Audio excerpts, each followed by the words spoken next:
When we started listening to the community groups in the area, they told me all the things that they didn't want. I was like, awesome. Okay. But what do you want? They're like, no one's asked us before. And I said, okay, but you're busy getting mad at me. All right, there's an empty building here and we need to put something in it that makes enough money that the building doesn't fall down. So what do you want? And that was a much harder conversation because people are so busy knocking stuff down, they don't know how to build. Hello, friends, and welcome to Impact Everywhere, the podcast that looks for people having a positive impact in unexpected places. Today, our guest is Natalie Voland. She's the president of a real estate development company called Quo Vadis here in Montreal, as well as the leader of the B Corp movement in Quebec. Natalie and I actually met because she was looking for an artist that had done some plastic awareness work. And in order to encourage her tenants to be more environmentally conscious, she bought a set of my images from my Mermaids Hate Plastic series, put them next to a water fountain along with a counter, and sent each and every one of her tenants a gift, a reusable mug, encouraging them to refill instead of use things once and throw it away. Natalie is sort of an outsider in the real estate world. She started off as a social worker and only entered to help the family business. But when she entered, she brought with her all of her values around community and environment. Over the last 25 years, she shifted the entire business model to cater towards small and medium-sized businesses, helping to generate over 3,000 jobs for the local community. In short, she's totally awesome. So without further ado, I'm gonna let Natalie speak for herself. I've just asked her what is wrong with the current state of the commercial real estate industry, and this is what she had to say.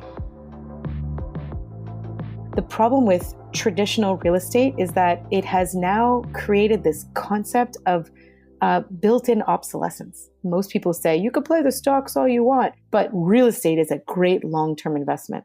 Unfortunately, we now build as quickly as possible, as cheaply as possible, and we keep talking about affordability just being much smaller units. It doesn't actually mean a good quality environment for your family that is something you can afford. So the problem, what I feel, since you're asking, traditional real estate is driven by profit.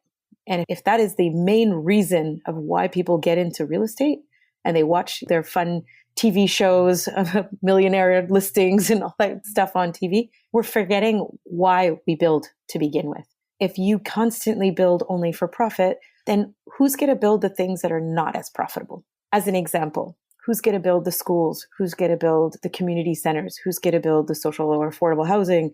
Who's going to build the stuff that's not as sexy as a typical high-end residential condo? So in my humble opinion, the purpose of real estate has gotten morphed to individual use as opposed to what it's intended for, which would be a much more collective good. Talk to me a little bit more about this idea of planned obsolescence within the real estate industry specifically.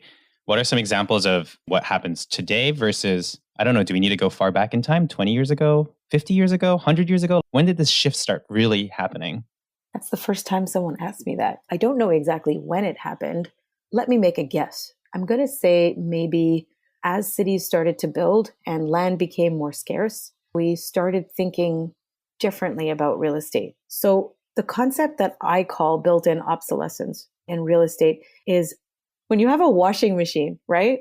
You buy this thing. This is personal experience. You buy this washing machine. You're like, wow, I spent like good money. I got the stupid warranty. I got everything I needed to do. And you buy this washing machine. You think you've got this washing machine for 15, 20 years, right? You assume that. And then the stupid thing breaks the day after your warranty wears off. And you're like, oh, what do you mean? I have to buy a new washing machine? So I have to wait, hold on, throw out my washing machine so you can give me a new one because it's actually more expensive to repair the washing machine than it is for me to buy a new one. And think about the amount of metal that's in a washing machine. So I guess this is where I started to become obsessed with the concept of why are we building stuff so we can throw it out? That translates into real estate, which is shocking and super upsetting. Why? If here, and I can only speak about Montreal, but I'm pretty sure that it's related to other cities around the world. When you have certain construction guarantees of a real estate developer, here in Quebec, it's 10 years. So I'm on the hook if I screw something up and I don't build properly for a period of 10 years. However, if my purpose is to make the maximum amount of money, and I'm often selling these condos as opposed to keeping them as a long-term investment, funny on you because I don't have to deal with your problems moving forward. And I'm going to guarantee that I'm on the hook for those 10 years. So I'm going to buy a window that has a 10-year guarantee on it. I'm going to buy an air conditioning system for the building that has a 10-year guarantee on it. For whatever reason, whenever your warranties wear off, it seems to be that the thing breaks. One of our buildings called Complexe du Canal, when we bought the building 25 years ago, about a third of the windows had been replaced. That's a commercial building with a lot of artists. These windows were replaced from the original ones, which were built in 1906. I'm talking about the original windows. So I thought, wow, that's great. There's a third of these windows that have been replaced. So that means that I only have the rest of the windows to replace. I actually have to replace the newer windows before I replace my old ones. Because the ones that were built in 1906, yes, they are single pane. However, they're built in steel with the frames. All I have to do is maintain the steel and maintain the enclosure or the waterproofing, and I can keep those windows. But the new crappy windows that the person before me had the building, I had to replace all those windows literally before. Now, I've owned the building 25 years, and I still have, I'm going to say, about 1/3 of my original windows in the building. And people are like, oh, they're not new windows. I'm like, you're right. Isn't that awesome? So if we're talking about built-in obsolescence in the real estate industry, if we have the owners who are the original builders on the hook for only 10 years, and they're not going to own that asset later on. So these longer-term investments are not things that the end user wants to pay for either. So we have a system that is broken because the people who are building or renovating, whatever, and the people that are using it, no one wins in the long run.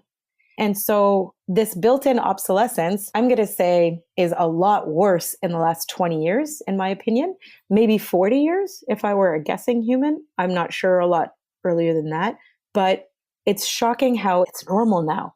Yeah, I hear you. In many different industries, I feel like there are consequences that are catching up to people. You know, if they have planned obsolescence built into their business model, it's actually bad for them as a brand.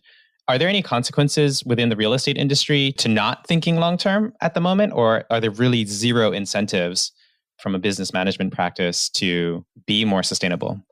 I can tell you that in the last 3 to 5 years, things are changing very quickly. All of our buildings are refilled during a pandemic in an office environment where people are saying they don't go to offices. I think our company is a rock star compared to where we were before, where people are like, oh, it's really nice that you care about the environment. And now they're realizing, wow, if they don't catch up, eventually office towers are right now empty all over Montreal. Things are not great. So now you get to choose. You get to choose where you want to go. And why is that different? It's different because we have ESG policies. We are Quebec's first B Corp. So people are now starting to ask those questions, which is now a lot more market driven than it ever has. It's a tenant world. If you have 15 different buildings that you can choose from, wouldn't you choose the one that had a better quality of life and a wellness strategy and a waste strategy that fits more in with your employees? I really see that it is based on employee retention more so than it is on stakeholder engagement. I don't have any empirical proof on that, but that's how I feel things are moving along in the industry. I think this is a perfect segue. I'd love for you to actually talk about what you're doing differently. You've mentioned a number of really interesting community-led endeavors, but I'd love to hear you sort of break it down into a framework. How does your mind work through all these different ways of creating a difference?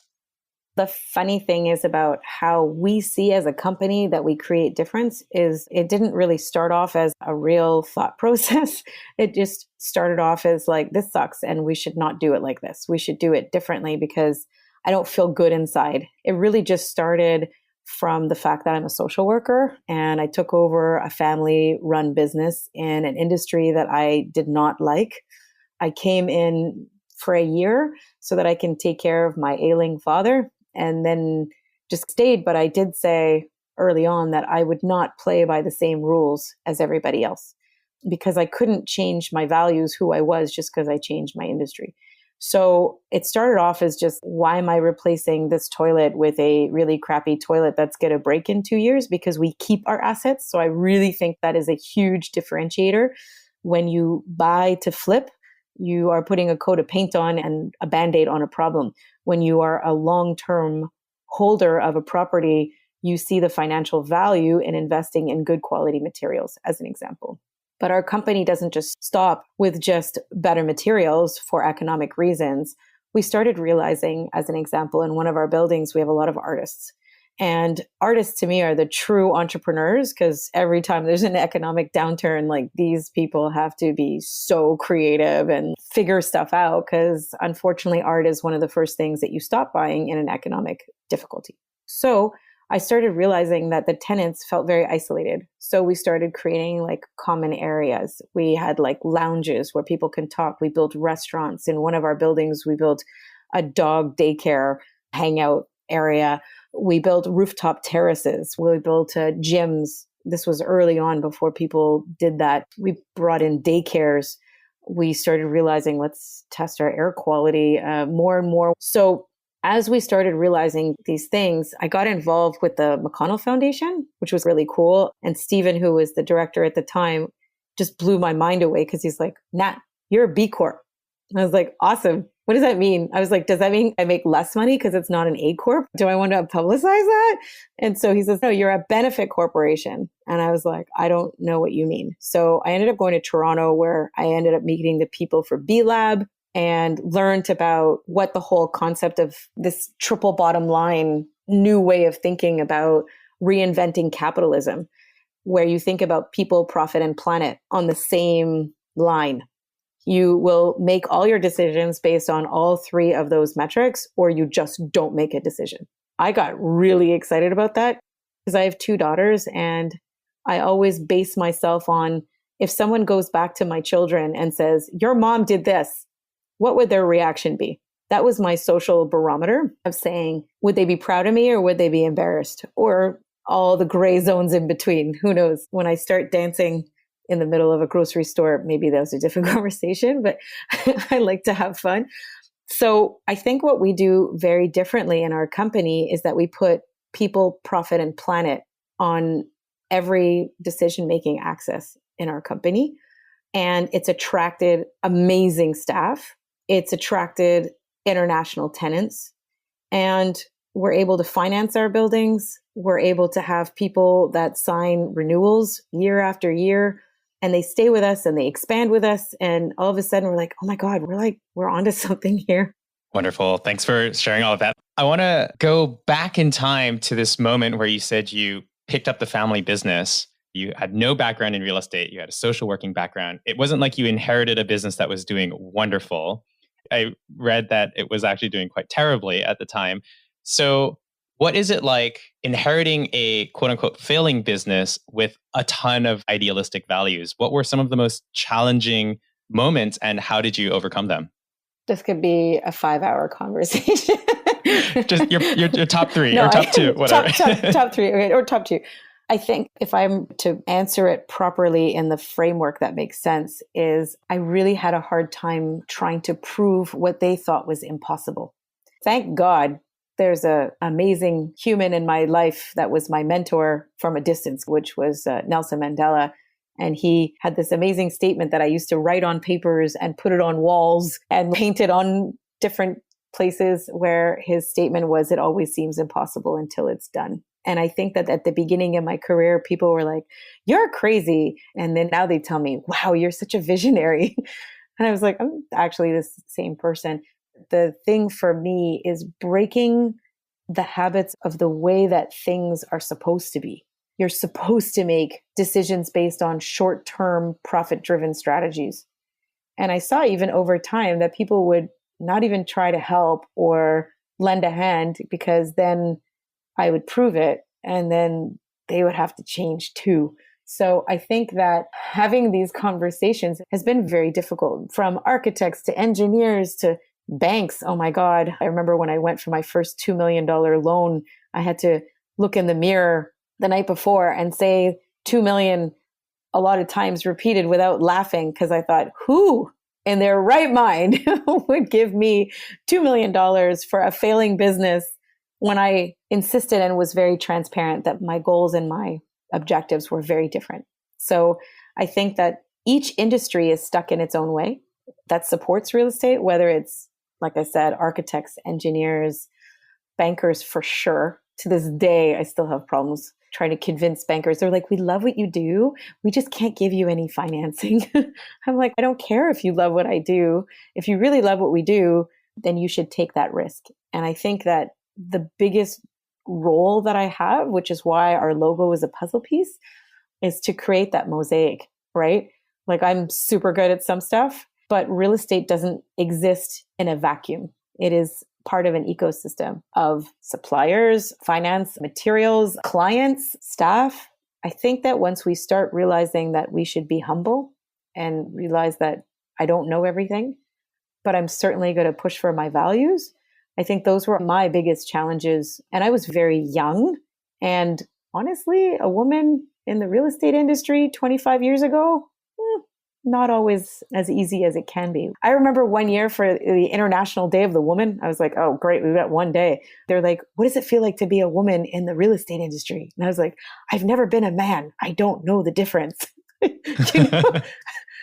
So I don't know. Now it's all cool. Oh, you're a woman entrepreneur. I was like, no, I've been a woman entrepreneur for 25 years. But I think it's good that people are having more conversations. I just hope that it doesn't go the opposite way, where the underprivileged or under-listened to become the same kind of oppressors as we grew up with. So I'm just hoping that we know better and that we've learned that inclusion means a lot more than what it does currently today. There's always room for improvement for sure. I want to go back to this sort of banking story there. One of my previous guests actually said that in order to change a paradigm, in order to change a system, you need to first learn how to speak the language of the existing system and guide them and bring them along. I'm curious to know, did you come up with any tactics or strategies to get people to see things your way? Was it brute force? Was it pure stubbornness? How did you slowly but surely convince people who didn't get it right away? I think you always need a champion. In each level or plateau of my career, I've always needed to learn something from someone who was more traditional, right? It's nice to be able to hang out with people who think like you, which is great. And you just feel really warm and squishy. But the people that you really should be hanging out with are the people that think you're wrong.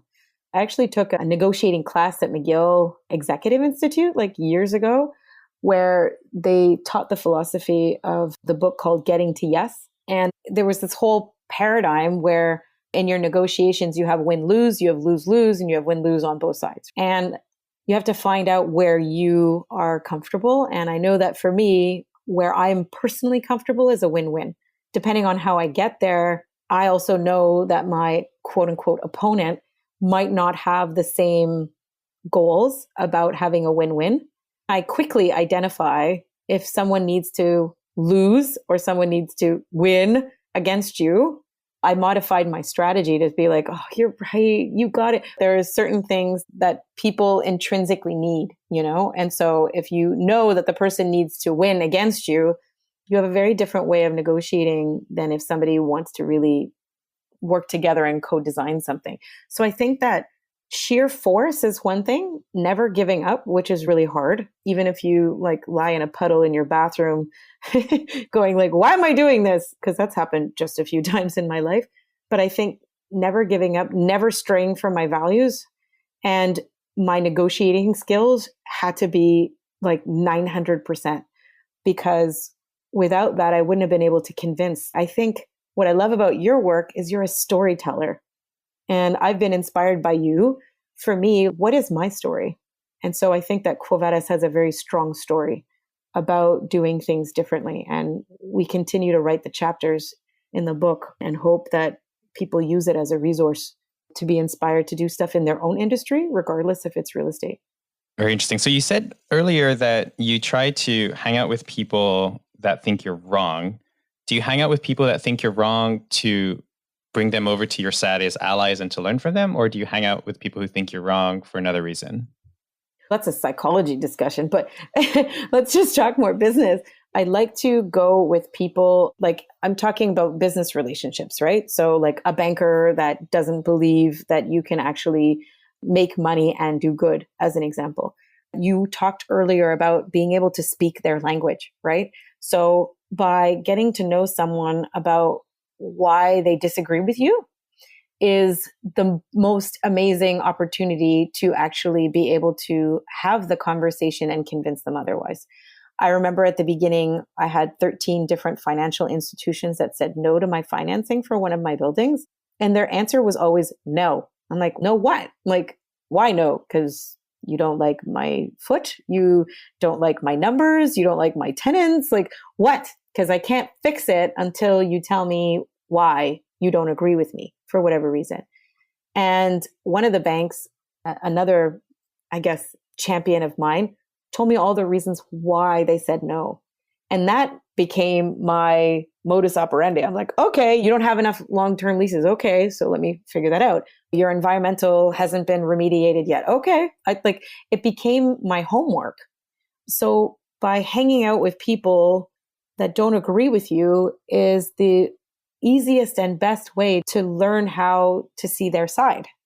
And by seeing their side, it might be counterproductive if you think that you should hang out with people who disagree with you because it's challenging and difficult. But I don't need to convince the people who agree with me. They're already doing their thing. So I need to convince people who disagree with me. We do it all the time. I can name you 50 people who are now our strongest allies, but they talk on our behalf to an industry because they're listened to, because they're not tree huggers like me. They can speak the same lingo. And by having that as, again, my champion, increases my credibility.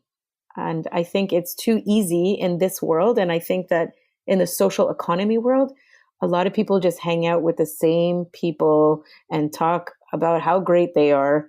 And I was like, okay, that's great. But what have you changed on the ticker, on the movement? So maybe that's not a politically correct answer.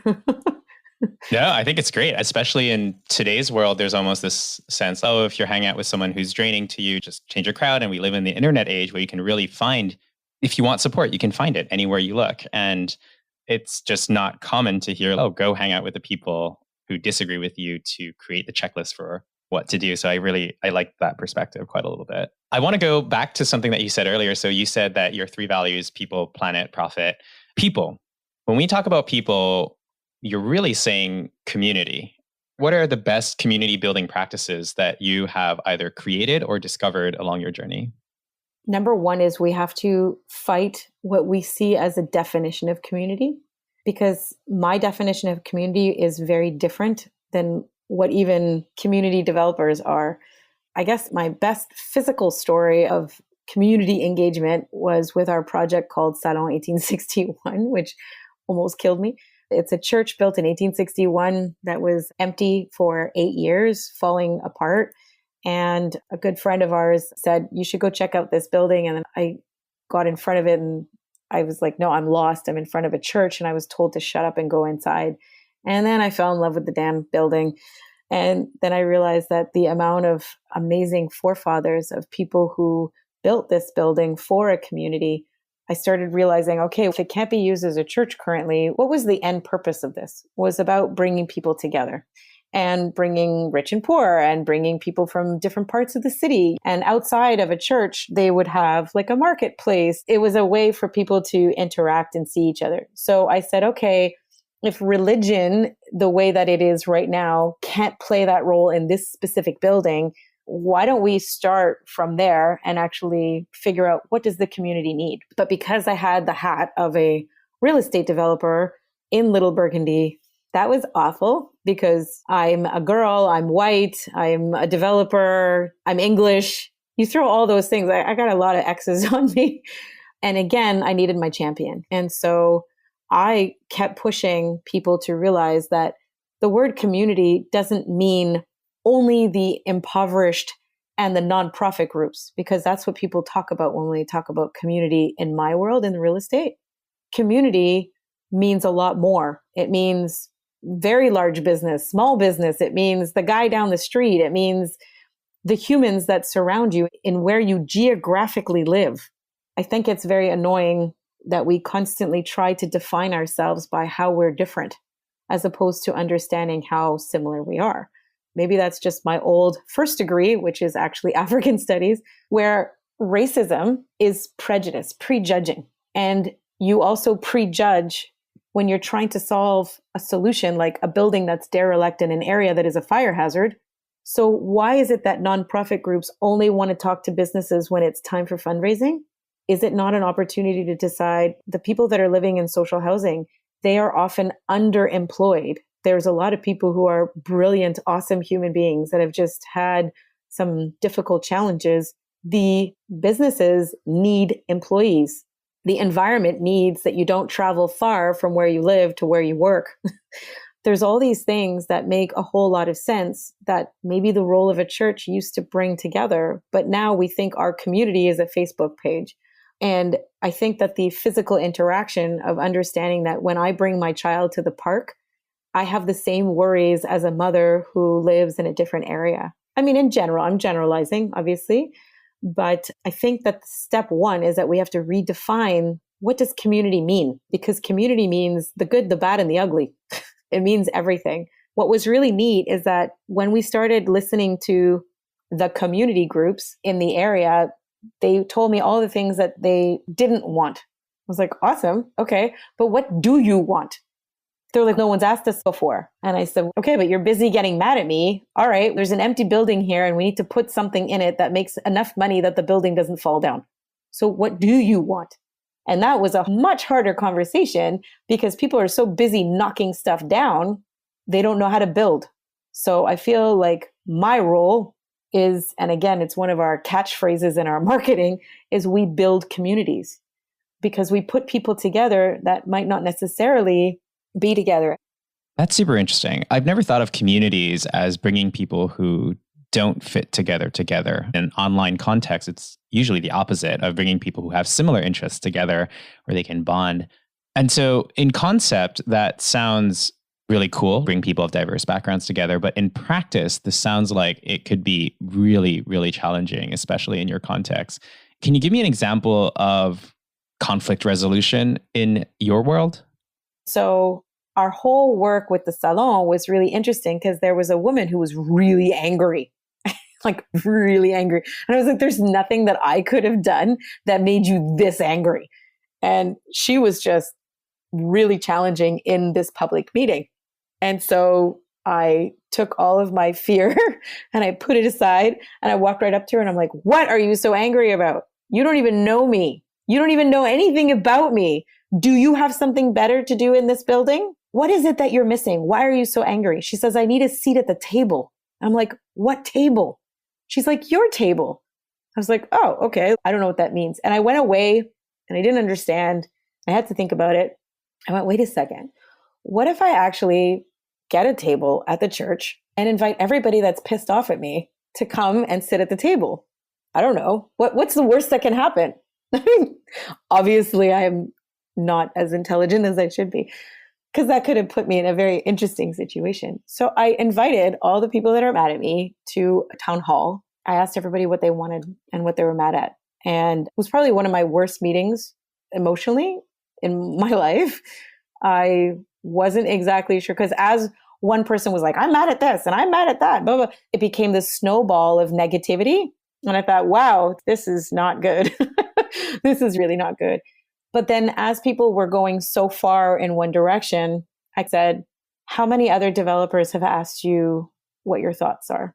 I said, I'm not going to take the fall for all the problems.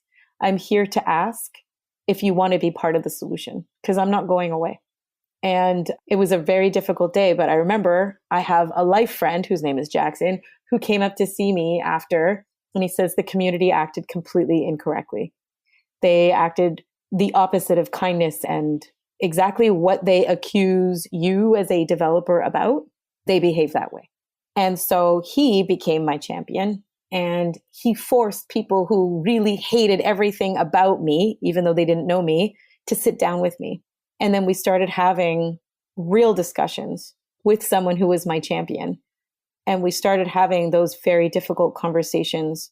Someone said, people go away. You're going to come here and you're going to use us for something. And then you're going to leave and you're not going to do what you say you do. And so the only way that I can prove that is over time. And I'm asking you to give me a chance to really do this differently.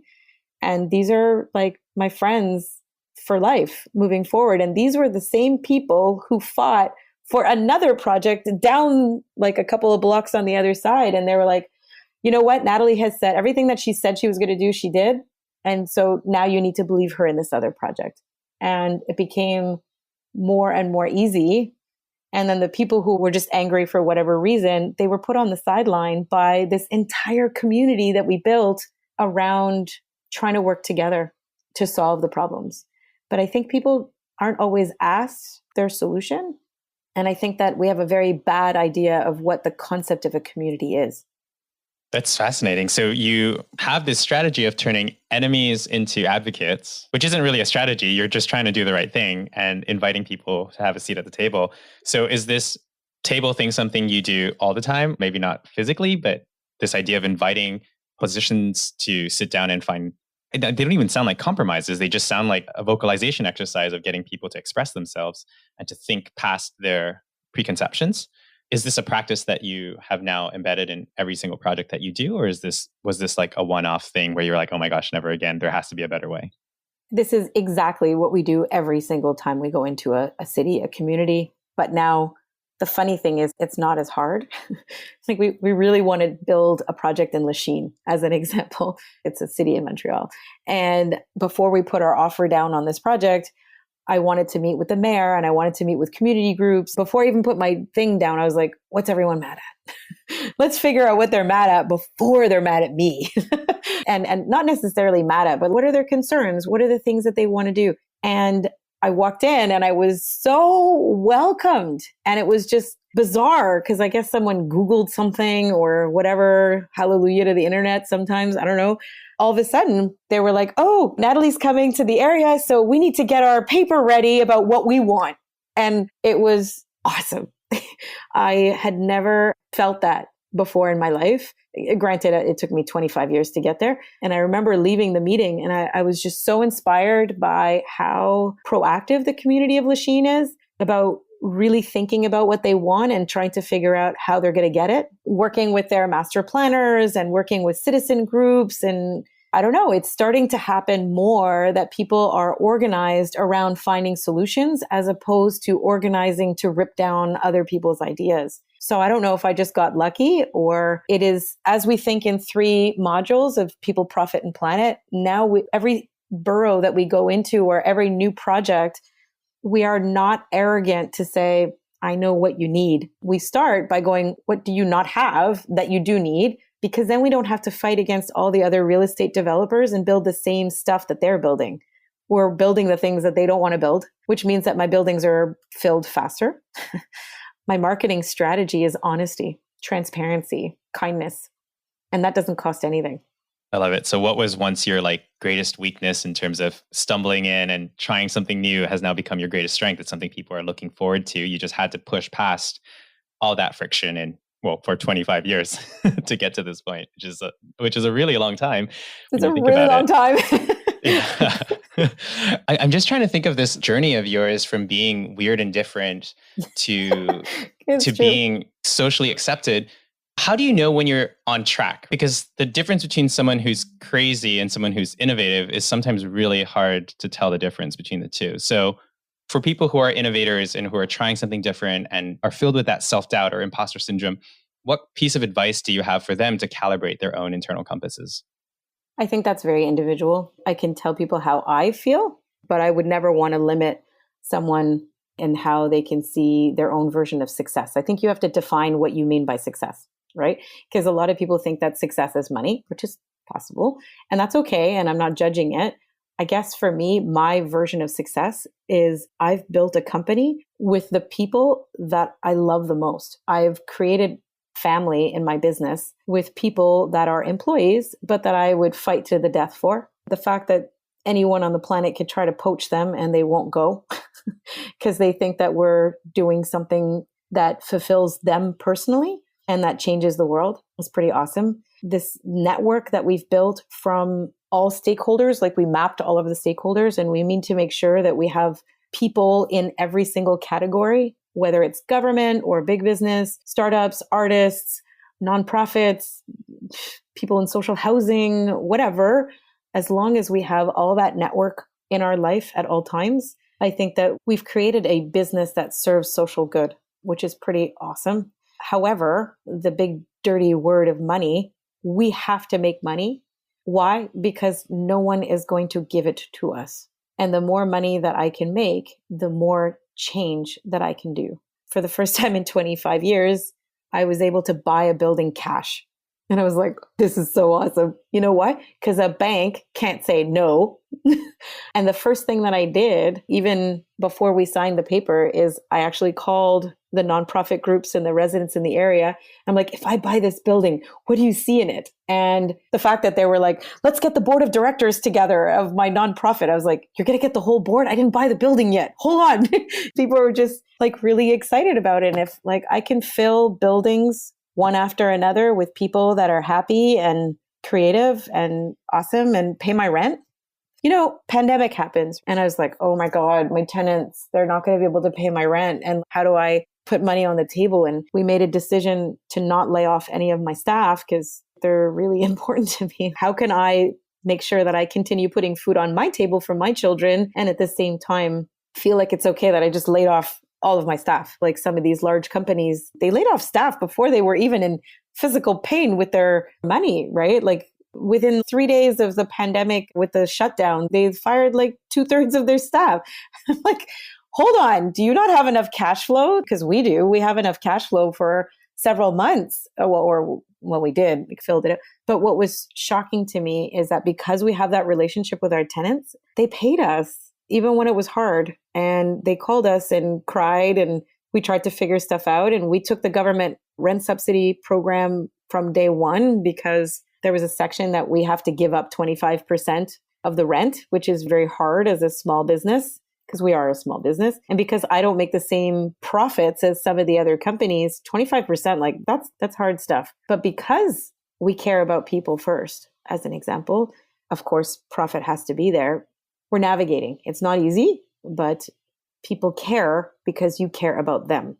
I think it's really important just to start with kindness. I know it sounds kooky, but it's like really pretty simple.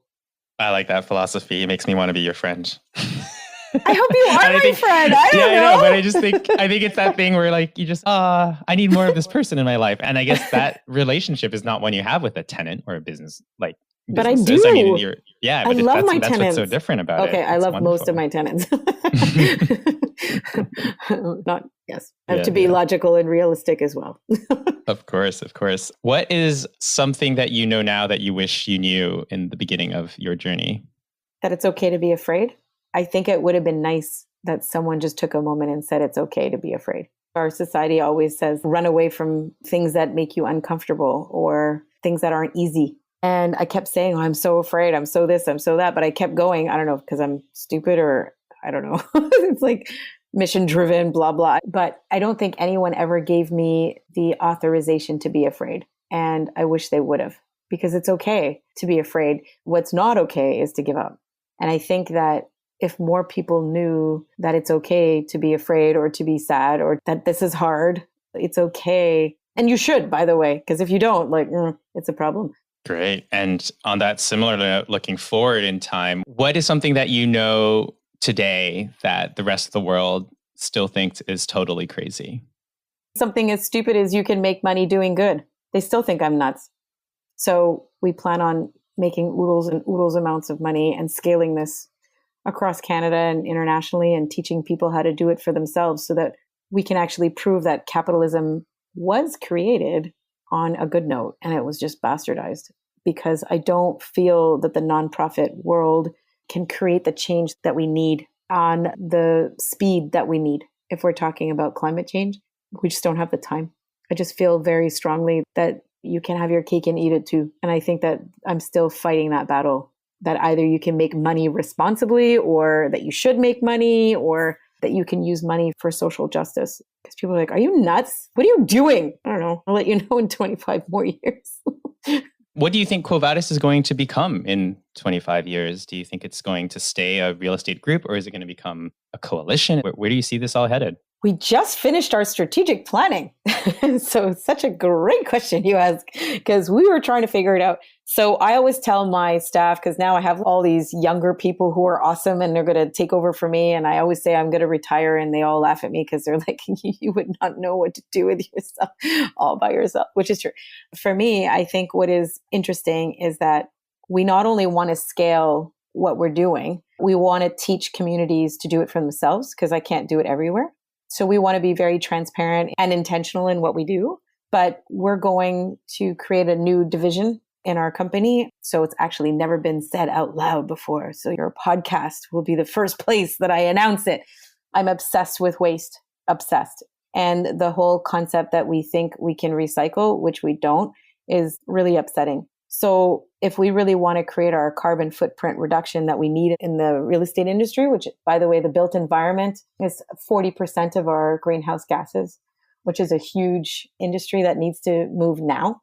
So we're creating a sideline of actually using construction waste as new raw materials for renovation and reconstruction of older buildings, about something called embedded carbon, that we are going to use waste as a resource. You might know a few things about waste, but I'm inspired that there's nothing that we can't do around the circular economy where we actually reduce our carbon footprint, but we take garbage, which costs nothing to buy, but it does cost money to get rid of. Why can't we turn that into a resource and make money doing it? So we're starting to invest in our own line of companies about using new construction materials taken from waste and bringing those in a very different horizontal expansion of our company. I'll let you know how that goes. That sounds exciting. Never a dull day, always something new to innovate on. One last question for you then. If you had a megaphone to the world and you could tell them to try to do one thing, what would that thing be? Stand up for what you believe in. It sounds simple, but it's really hard. It's easier to give up. And I think that there needs to be a moral barometer that says that this is just not okay. Besides all this noise that you hear on social media about everyone's outraged about all these movements, I think that we actually need to do something about it. I'll give you maybe one fun last story. One of my daughters said to me, "How come you never spoke to us about racism, about the Black Lives Matter movement?" And I was so shocked by her question. Granted, great question. I said, it's not about going on a march and being angry about what's going on. It's about the quiet actions that you take every single day that matter more than anything. I said, if you look at my company, we have people from Benin, Haiti, Portugal, Philippines. I can keep going. I am maybe the one and only person that looks like me, maybe Vanessa. And color to me is, I'm colorblind. I have more women in my business that are directors even before it was cool to hire women. I just opened the door and I allowed people to see who they are and what they're capable of. And I gave people chances. So to me, my daughter's godfather is Jamaican. Like, I never said, oh, this is our Jamaican godfather. Like, to me, he's Steve, and this is my friend over here, and whatever. This is not who we are. And so I said, how could you think that we didn't teach you about racism when all we did was quietly show that racism doesn't have a place in our home? And so I welcome people to get mad. Okay, you could be mad because there's a lot of stuff to be mad about. And I don't want to belittle how awful things are. But I can't live in that world. I have to live in the world that I want to create. And my world is about taking small actions every single day and making a line in the sand and saying, I will not allow this to happen in my life. And you can do that. And it could be whatever you're passionate about, whether it's garbage or recycling or Black Lives Matter or women empowerment or whatever is important to you, cancer research, whatever. Just fight for it, but be productive. Like, stop being angry and posting a snap. I don't know if that's even the right thing to say. They're going to laugh at me because I don't know how to speak social media because I'm old. But do something about it. Something upsets you, find a solution. I don't know. Maybe I'm crazy. I'll tell you in 25 years. Can we repeat this in 25 years? We should. And see if I got there. We'll do a check. We'll see. We'll make it a checklist and see how you did. Okay. This was wonderful. Thank you so much for your time. Really appreciate it. You're awesome, and never stop because your stuff so inspires me on every level. Alrighty, folks, that was the amazing Natalie. You can follow more of the projects that her amazing company is working on Twitter, Instagram, and Facebook. Just look for GI Quo Vadis. That's GIQUO VADIS. As always, you can find a summary, show notes, and links for free at impacteverywhere.org so that you can share this with your family, friends, anyone you think will be inspired by this kind of content. And if you want to go the extra mile, drop me a review on Apple Podcasts. It always helps the show and makes it a little bit more discoverable for the rest of the world. As always, we'll be back next week with another episode. And in the meantime, stay positive. And remember that impact is everywhere.